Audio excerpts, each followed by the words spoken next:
Hi, this is Anis from Never Stop Trucking. In this video, we will be talking about the difference in light and heavier loads. I read a post from a broker where he was asking everyone how much on fuel can you save if you're a truck driver and if you get a load that's 35,000 pounds heavy instead of 40,000 pounds, because they do this a lot. They would mislead you and tell you that the load is weighing a certain amount of weight, but then when the driver gets there to the pickup, it turns out to be a different weight. And he gets drivers that are asking for way more money based on that weight of the load. And this broker supposedly has been doing this for a long time, and he just was asking everyone, hey, what's the difference in the fuel when you have a difference of 5,000 pounds? If you are hauling a load that's, say, 1,000 miles long, and how much actually will you be saving on fuel if that load was actually 35,000 pounds? And everyone kept telling him that it's not just about fuel.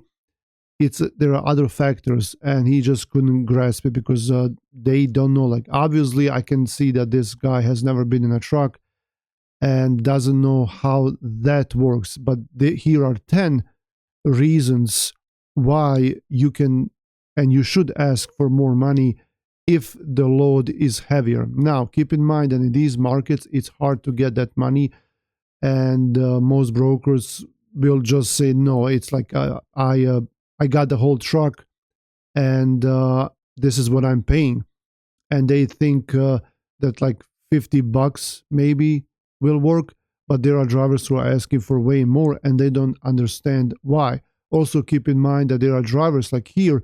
Some drivers will not take a load that's over 35,000 pounds. They just don't want to do it, and they're owner operators, and we have to respect that.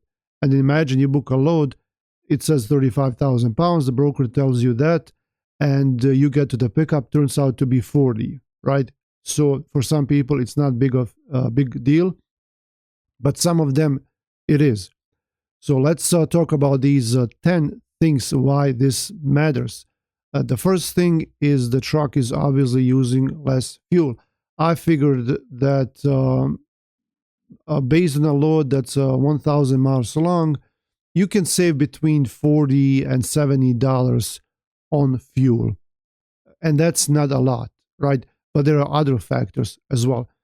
The lighter loads are easier on the equipment, the suspension, the frame, the trailer, the airbags, the steering, tires, brakes, everything is going to be easier on the truck if you have a lighter load as opposed to a heavy load. The third thing, it's going to be much easier to drive the truck and handle it. So imagine you're picking up a load that's 1,000 miles long, and you're going to have to drive like that for the next 2 days. So if you get a rate confirmation from the broker and you agree on a 35,000 pound load, it's going to be much, much easier to drive that and handle the truck when you turn, when you stop, etc. But we will talk about that in one of our next points. The next thing is it's going to be safer to drive a lighter load because it takes less distance to stop the truck and less risk when braking and stopping and turning. So there is going to be a lower risk of getting into an accident or hitting someone or failing. Another thing is that you can drive and accelerate faster. With a lighter load, it's safer to drive faster. Some states have a limit of 70 or 75 miles per hour. And if you have a load that's 40,000 or 45,000 pounds heavy, then it's not really safe to drive that fast. And also, it's going to be easier to accelerate faster with a lighter load. The next thing is there is going to be a smaller chance to get pulled over in a weigh station. A lot of weigh stations will give you a pre-pass sign. when you drive on a highway, they have these pads that measure the weight of the truck.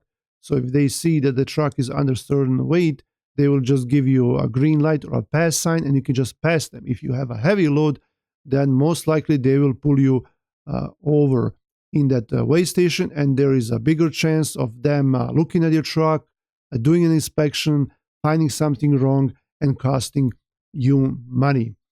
The seventh thing is that there is no need to go to a truck stop to get a scale ticket, and this will save you money for the scale ticket and for the fuel that you're using when you're stopping and accelerating from the truck stop, and it will save you on time. So you're going to be losing at least 30 minutes or more to get that weight, especially if you have to move the axles, because if there is too much weight, for example, on your trailer axles, you will have to move them and figure out and then go do a reweigh again. So it takes a long time to do all of that. The eighth thing is that you will save fuel and money on all of these, not just in general, like in the first point of this list, but also anything that you do here, going to the truck stop, stopping, accelerating, pulling into the weigh station if they pull you in because of the weight. All of this will save you additional money on your fuel and on your time.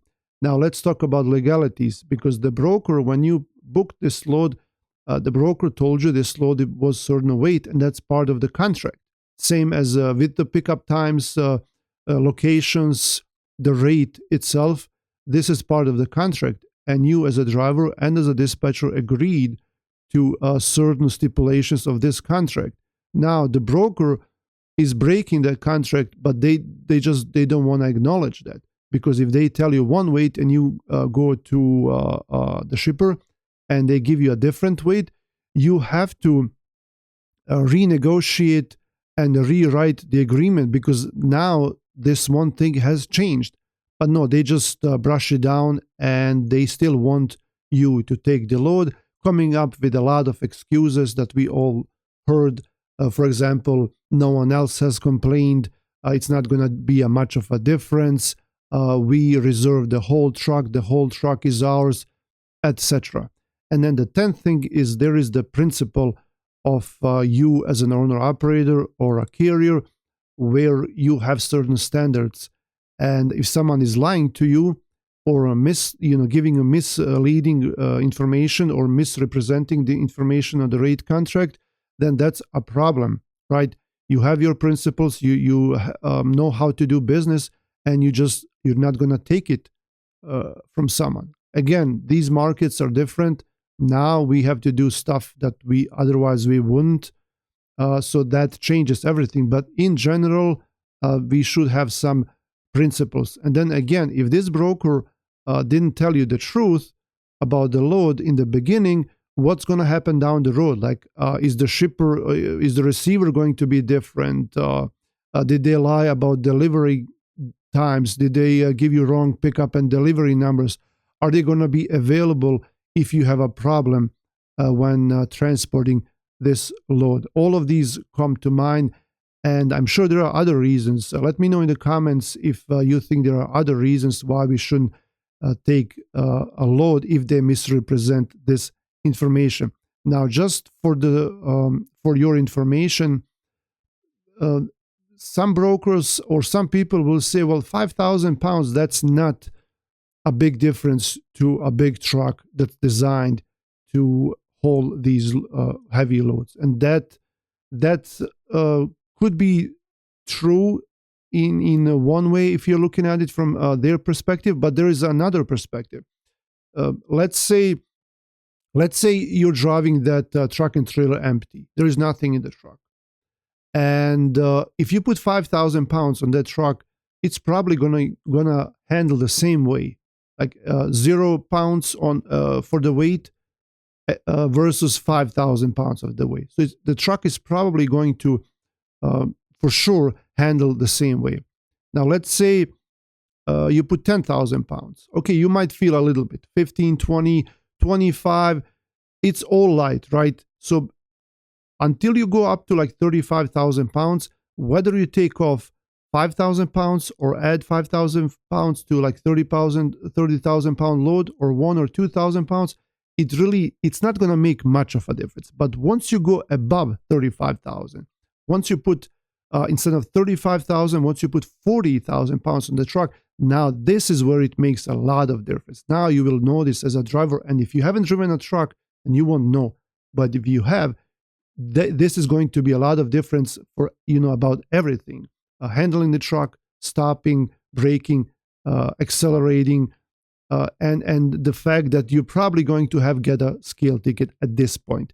Now imagine there's going to be an even bigger difference between 40 and 45,000 pound loads.